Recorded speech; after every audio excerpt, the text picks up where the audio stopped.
Pemerintah Kota Palembang sepertinya masih belum bisa menetapkan secara permanen zona larangan parkir di kawasan Jalan Jenderal Sudirman, di mana Pemkot Palembang saat ini masih memberikan toleransi kepada masyarakat untuk parkir di kawasan tersebut, asalkan tidak mengganggu arus lalu lintas.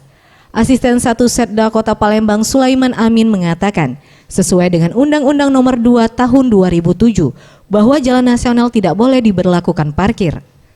Meski demikian, Pemkot akan menyesuaikan diri terhadap kondisi parkir di Jalan Jenderal Sudirman. Sejauh ini, pemerintah Kota Palembang telah mengirimkan surat kepada Kemenhub RI terkait solusi yang efektif mengenai parkir di Jalan Sudirman Palembang dan tinggal menunggu balasan suratnya. Kepada masyarakat, memang sekarang ya kita menunggu surat itulah. Nanti hasil dari surat itu baru kita akan sosialisasi.